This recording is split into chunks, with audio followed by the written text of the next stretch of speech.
दोस्तों नमस्कार। दोस्तों, जिस वक्त पश्चिम बंगाल की जनता ममता बनर्जी की किस्मत का फैसला कर रही थी, ठीक उसी वक्त देश के प्रधानमंत्री ममता बनर्जी की किस्मत का फैसला सुना रहे थे। नंदीग्राम में वोट पड़ रहे थे और नंदीग्राम से तकरीबन 90 किलोमीटर की दूरी पर उलबेरिया में प्रधानमंत्री मोदी का भाषण चल रहा था। इधर नंदीग्राम में उत्साह था लोगों के भीतर, वह लोकतंत्र को जी रहे थे। उन्हें किस्मत का फैसला करना था राज्य की उस सत्ता का जो सत्ता बीते 10 बरस से है, क्योंकि उसकी नायिका ममता बनर्जी नंदीग्राम से चुनाव लड़ रही थी। फैसला 2 मई को आना है, लेकिन प्रधानमंत्री मोदी ने अपने भाषण में फैसला सुना दिया। उन्होंने कहा, दीदी तो गई, ममता बनर्जी नंदीग्राम में चुनाव हार गई। यह है लोकतंत्र भारत का, और वह भी चुनाव वाले दिन। लेकिन सवाल यह नहीं है कि इस चुनाव के वक्त किसे कटघरे में खड़ा किया जाए, क्योंकि जो भी सर्वोच्च पद पर है और जो भी संवैधानिक संस्थाएं हैं जिन्हें संभाले हुए लोग हैं, वही इस चुनाव के वक्त कटघरे में आकर खड़े हो गए। क्योंकि ममता बनर्जी ने बूथ पर पहुंचकर 7 नंबर बूथ, जहां पर जानकारी मिली कि वोटरों को वोट डालने नहीं दिया जा रहा है और उस पर केंद्रीय सुरक्षा बलों की बड़ी भूमिका है, तो वह उस बूथ पर पहुंच गई और वहां पहुंचकर उन्होंने अपने मोबाइल से फोन राज्य के गवर्नर को लगाया। गवर्नर को जानकारी दी, गवर्नर का जवाब मिला कि हम देखेंगे, और उसमें सीधा आरोप था कि दरअसल जो केंद्रीय सुरक्षा बल है वह किसी के निर्देश पर काम कर रहा है, तो वह देश के गृह मंत्री हैं। यानी देश के गृह मंत्री अमित शाह भी इस कटघरे में आकर खड़े कर दिए गए। उसके बाद चुनाव आयोग थोड़ा सक्रिय जरूर हुआ, उसने अपने तौर पर रिपोर्ट मंगानी शुरू जरूर की, लेकिन चुनाव आयोग को लेकर भी जो सवाल ममता बनर्जी ने खड़े किए, उस पर भी राज्यपाल का जवाब था, चुनाव आयोग इन बातों को देखेगा। और फिर आखिरी सवाल था, जिस दिन वोटिंग होती है उसी दिन उसी राज्य में प्रधानमंत्री मोदी का भाषण उसी वक्त क्यों होता है जिस वक्त वोटिंग हो रही होती है। तो ध्यान दीजिए, एक ऐसा चुनाव, हाई वोल्टेज चुनाव, जिसमें सब कुछ सबका स्टेक पर लगा है, और जब सब कुछ स्टेक पर लगा हो तो ऐसे में कानून व्यवस्था क्या वाकई मायने रखती है? यह पहला सवाल है। दूसरा सवाल, इस कानून व्यवस्था के मातहत जब चुनाव को करवाना है पूरा, तो क्या वाकई चुनाव पूरा करवाने में कानून व्यवस्था कर रहा होगा? यह दूसरा सवाल। तीसरा सवाल, राज्यपाल की भूमिका या राज्य के प्रशासन या पुलिस की भूमिका इलेक्शन के वक्त में नहीं होती है, चुनाव आयोग की ही भूमिका सबसे बड़ी हो जाती है। और ऐसे वक्त में गृह मंत्री और प्रधानमंत्री पर राज्य की मुख्यमंत्री अगर सीधे तौर पर आरोप लगा रही है, तो क्या इस चुनाव में इस देश के तमाम संवैधानिक संस्थाओं को संभाले हुए जो भी नंबरदार हैं वो सब कटघरे में है क्या? इन बातों को सवालों के साथ अपने जहन में रखिए, क्योंकि इस 30 सीटों पर जो चुनाव में आज वोटिंग हुई है उसमें 171 उम्मीदवार थे, तकरीबन 75 लाख से ज्यादा वोटर थे, तकरीबन 75 लाख 94,000 वोटरों की तादाद थी, और वोटिंग जबरदस्त हुई है। यानी 85% वोटिंग पार कर गई। इसका मतलब फिर वही है कि एक लिहाज से 100% वोटिंग इसको कहा जाता है। जो जिसके समर्थन में है वो निकल कर आया, और लगभग 10,000 अलग अलग मतदान केंद्र जो बनाए गए थे, उसमें शुरुआती दौर में ईवीएम की कुछ गड़बड़ियां मौजूदगी में जरूर नजर आई। अलग अलग जगहों से जानकारी मिलती रही, यह कमोवेश हर इलेक्शन में होता है, लेकिन 700 से ज्यादा सेंट्रल रिजर्व फोर्स की तैनाती इन तमाम जगहों पर 30 विधानसभा क्षेत्र में थी जो पश्चिम बंगाल में वोटिंग हो रही थी। लेकिन आज इस वोटिंग के उस सिलसिले को समझने की कोशिश कीजिए कि क्या वाकई आंकड़ों की दृष्टि से यह एक ऐसा मुकाबला है जिसमें आर पार की लड़ाई है। यह एक ऐसा मुकाबला है जिसमें कौन 36 में 3 और 6 की परिस्थिति में आकर खड़ा होगा। ऐसी स्थिति आ गई है क्या? क्योंकि आंकड़ों की दृष्टि से पुराने या अतीत के आंकड़ों को अगर आप कॉन्स्टिट्यूंसी वाइज देखेंगे तो फिर आपको लगेगा कि बीजेपी का शोर ज्यादा है, हंगामा ज्यादा है, और उस शोर के मातहत जो हंगामा क्रिएट किया गया है उसमें क्या वाकई वहां के स्थानीय वोटरों की भागीदारी भी है, या वाकई ये कुछ लोग बाहर से बुलाए गए जैसे आरोप लगाए जा रहे हैं। लेकिन इन सबको छोड़िए, एक एक सिलसिलेवार तरीके से जरा समझने की कोशिश कीजिए। पूर्वी मिदनापुर की 9 सीट, पश्चिमी मिदनापुर की 9 सीट, बांकुरा की 8 सीट, साउथ 24 परगना की 4 सीट, यानी कुल मिला के 30 सीटों पर वोटिंग हुई है। 2016 के विधानसभा के चुनाव में चले जाइएगा तो जाहिर है अपर हैंड टीएमसी का था। 21 सीटों पर उसने जीत हासिल की थी। उस 21 सीट के अलावे 5 सीट लेफ्ट के पास आई थी, 3 सीट कांग्रेस के पास आई थी, 1 सीट बीजेपी के पास आई थी। 2016 में बीजेपी सामने टक्कर देने के लिए नहीं खड़ी थी। 2016 में नरेंद्र मोदी या अमित शाह इस तरीके से चुनाव प्रचार नहीं कर रहे थे जो 2021 में कर रहे हैं। लेकिन 2016 को आगे जब बढ़िएगा और 2019 का इलेक्शन आएगा तो 2016 का पहला मैसेज था, जो भी विपक्षी पार्टी थी, चाहे वो वामपंथी हो या कांग्रेस हो या बीजेपी हो, यह तीनों ममता बनर्जी को हराना चाहते थे और इन 3 सीटों पर 21 सीट उसने जीत ली। लेकिन लोकसभा इलेक्शन में सामने नरेंद्र मोदी थे। राज्य का कोई चेहरा नहीं था जिसे सेंटर आना था, और इस देश में भी एक वैक्यूम है चेहरे को लेकर कि नरेंद्र मोदी के सामने कौन खड़ा होगा। तो एक बड़ा वैक्यूम 2019 के लोकसभा चुनाव में था। इसीलिए यह बहुत सीधी टक्कर तो नहीं कहें, लेकिन एक चेहरे के खिलाफ ममता बनर्जी लगभग रेंगती हुई चल रही थी। और तमाम राज्यों के छत्रप जो थे उनकी भी कोई हैसियत ना उत्तर प्रदेश में थी, ना बिहार में थी, ना आंध्र में थी, ना पंजाब में थी, ना छत्तीसगढ़ में थी, ना किसी भी राज्य, ना तमिलनाडु में थी, ना कर्नाटक में थी, क्योंकि 300 से ज्यादा सीटें हासिल बीजेपी ने 2019 में अगर की थी तो जाहिर है चेहरा नरेंद्र मोदी का था। अब यहां पर सवाल है कि 2019 में क्या हुआ। अगर 21 विधानसभा सीटों पर 2016 में टीएमसी यानी ममता बनर्जी जीती थी तो लोकसभा इलेक्शन में उनकी स्थिति बहुत नाजुक नहीं होती है। 18 सीटों पर फिर भी उनको बढ़त मिलती है। और जो मिदनापुर का इलाका है, जो पूर्वी और पश्चिमी मिदनापुर, जहां की 18 सीटों पर आज वोटिंग हुई है, यह भी जान लीजिए कि विधानसभा में 13 सीटें अगर जीती थी ममता बनर्जी ने तो लोकसभा में 14 सीटों पर वो आगे रही। यानी मिदनापुर में भी 1 सीट पर वह और बढ़त बना गई थी। लोकसभा इलेक्शन में भी मैसेज क्या निकल रहा है? मैसेज निकल रहा है कि 2021 का चुनाव जो हो रहा है उसमें पहली बार ममता बनर्जी को टक्कर देने के लिए नरेंद्र मोदी ही आकर खड़े हो गए हैं। और जब सीधी टक्कर होती है, 2016 में सीधी टक्कर नहीं थी, ममता को लाभ हुआ। 2019 में सीधी टक्कर थी जिसमें ममता को ही हराना था। वामपंथियों का सुपड़ा इस देश में साफ है।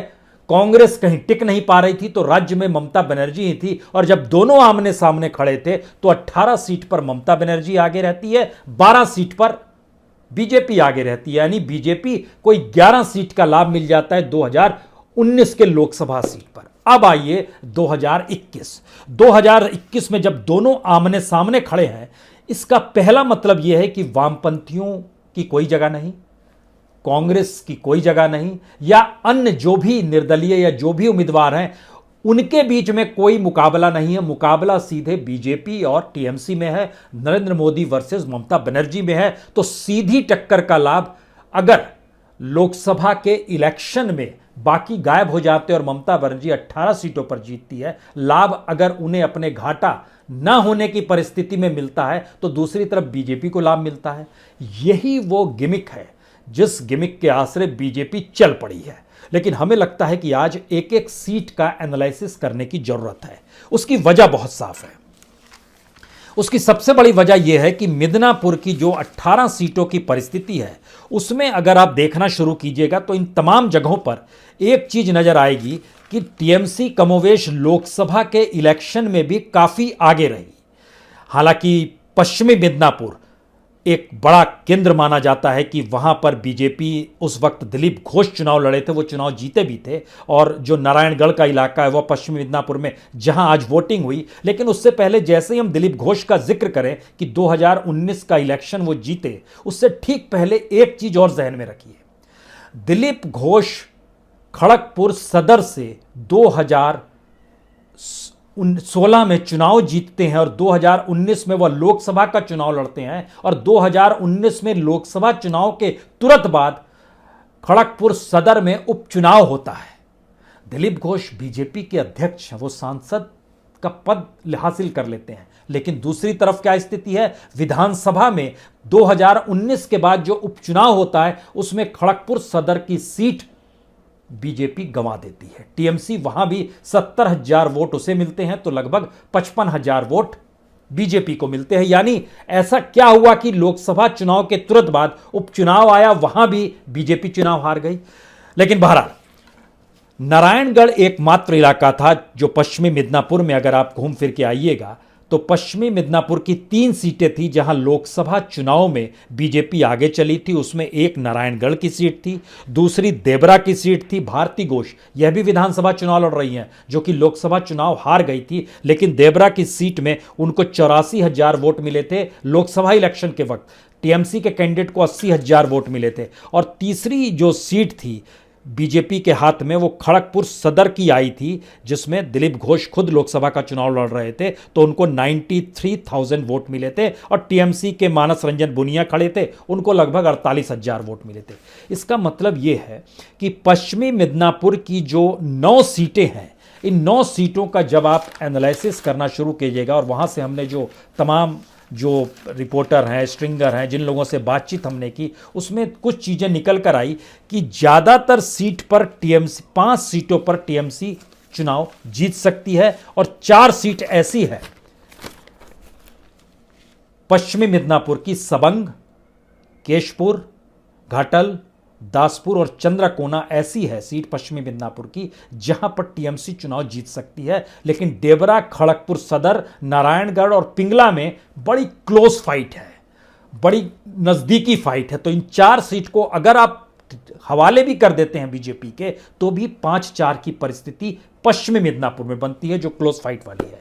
दूसरी तरफ पूर्वी मिदनापुर की स्थिति यह है कि यहां की जो 9 सीटें हैं, अगर इसका एनालिसिस शुरू करेंगे तो यहां पर सबसे ज्यादा स्थिति में बीजेपी आगे रही थी।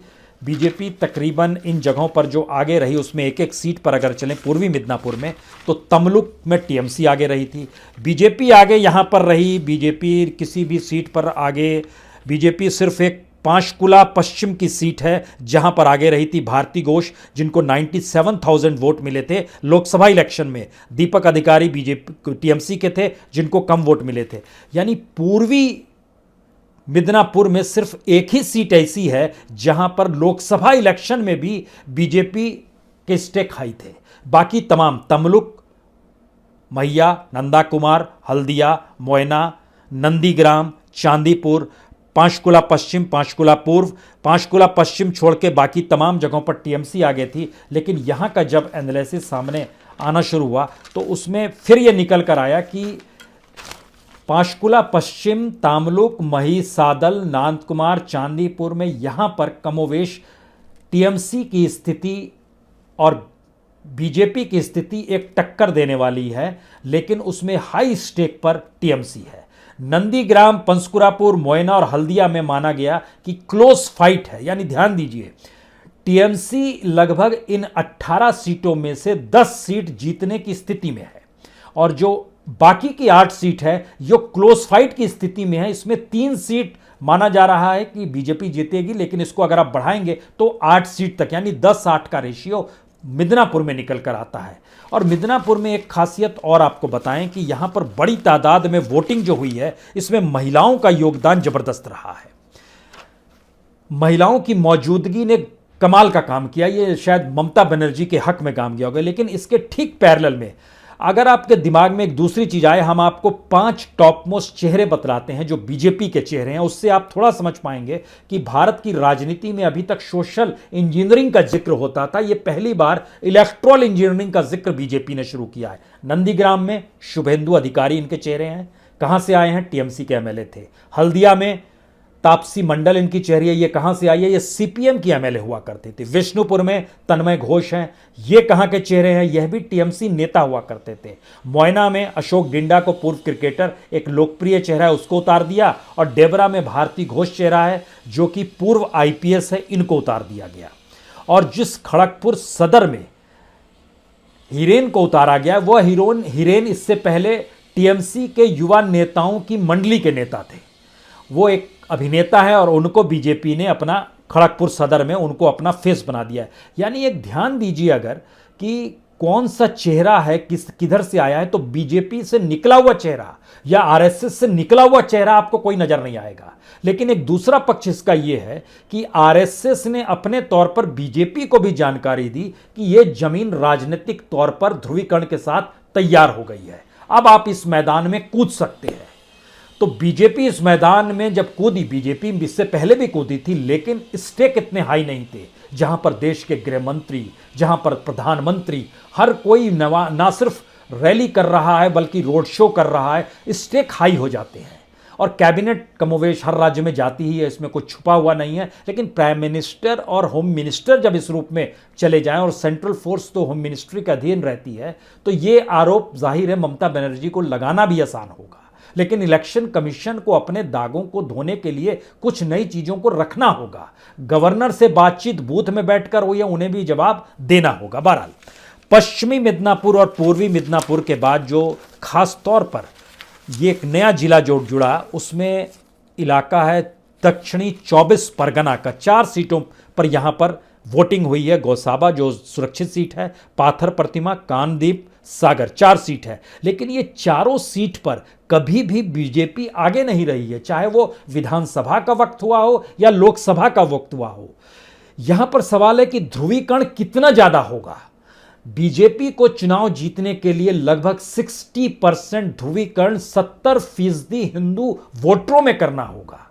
इसका मतलब यह है कि 70 में से लगभग 42 वोटर जो हैं वो बीजेपी को वोट दे दें तो ही बीजेपी चुनाव, यानी 42% वोट बीजेपी के पक्ष में जाना चाहिए।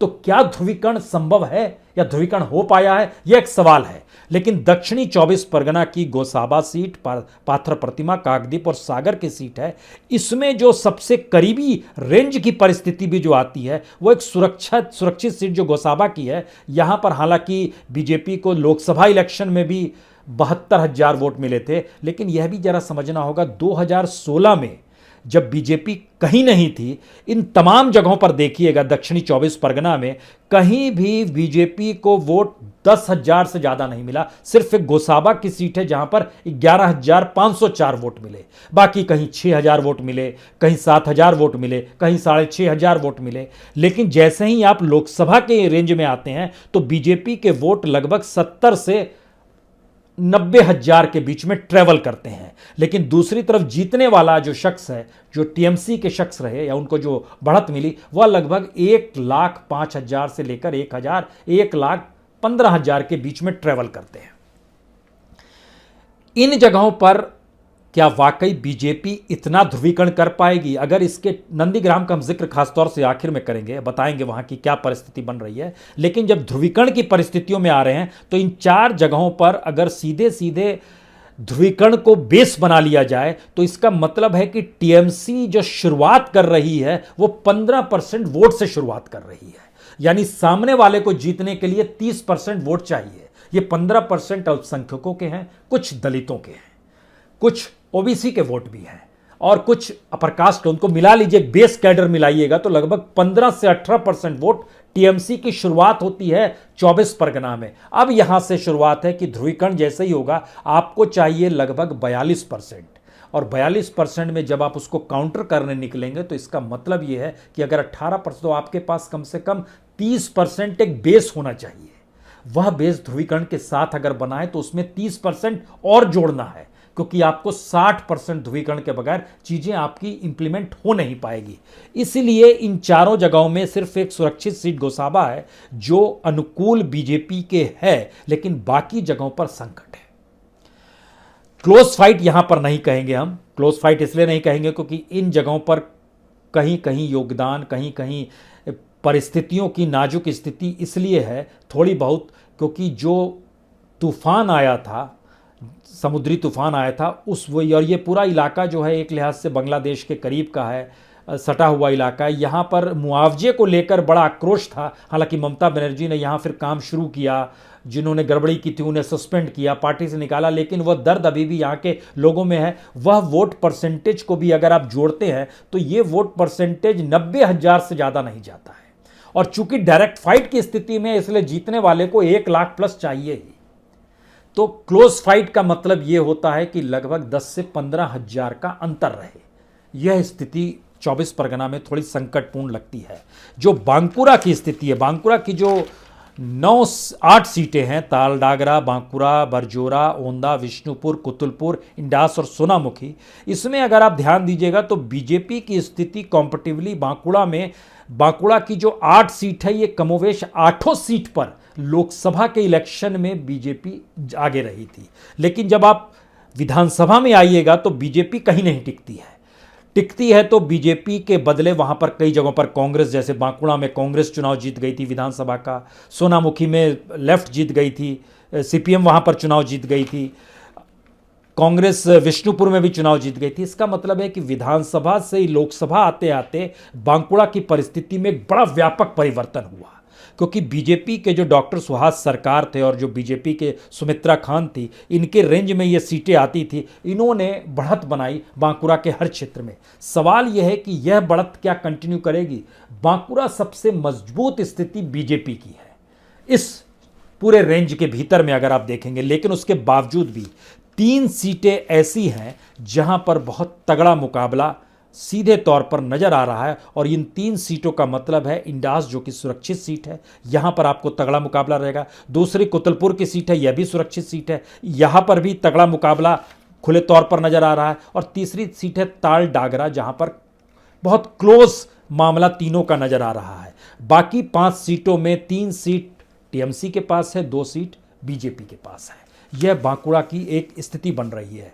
महत्वपूर्ण बात जो इसमें क्या निकल कर आ रही है, जब आप जैसे ही लौटते हैं, चूंकि नंदीग्राम नब्ज सेंटर बना हुआ है, नंदीग्राम में महिलाओं की बड़ी तादाद में मौजूदगी, हालांकि वहां पर मुस्लिम जो है 13% है, जो शेड्यूल कास्ट है उसकी तादाद सबसे ज़्यादा है, लगभग 24% है। शेड्यूल ट्राइब 5% है। शेड्यूल ट्राइब में खासतौर से बागदी और बाउडी अनुसूचित जाति जो इसकी मौजूदगी अपने तौर पर रहती है। लेकिन जैसे ही आप इसके भीतर में घुसते हैं और इसको जानना शुरू करेंगे कि ममता के पक्ष में महिलाएं थी क्या, ममता के पक्ष में मुस्लिम थे क्या, अगर ये दोनों पक्ष में थे तो ममता बहुत ईजिली जीत गई।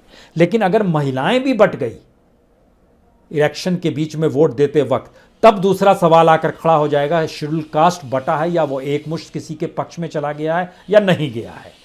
शेड्यूल कास्ट को लेकर और मुस्लिमों की परिस्थिति को लेकर, आर्थिक सामाजिक परिस्थितियों को लेकर दोनों एक दूसरे के काफी करीब पाते हैं। आदिवासियों में एक बंटवारे की स्थिति खासतौर से इसलिए है क्योंकि सीपीएम का भी कुछ कैडर है और यहां पर काम अनुसूचित जाति, अनुसूचित जनजाति जो है, इसके बीच में काम आरएसएस का भी है। आरएसएस ने जो जमीन बनाई, जिस बात का जिक्र हम आपसे कर रहे थे, वो आरएसएस की जमीन का मैसेज बहुत साफ तौर पे था कि ध्रुवीकरण जो उत्तर प्रदेश में हुआ था, बाबरी मस्जिद के बाद उत्तर प्रदेश या अयोध्या के इशू बनने के बाद जो उत्तर प्रदेश में जो ध्रुवीकरण हुआ था, उस आधार पर या उस तरीके का ध्रुवीकरण पश्चिम बंगाल में संभव है।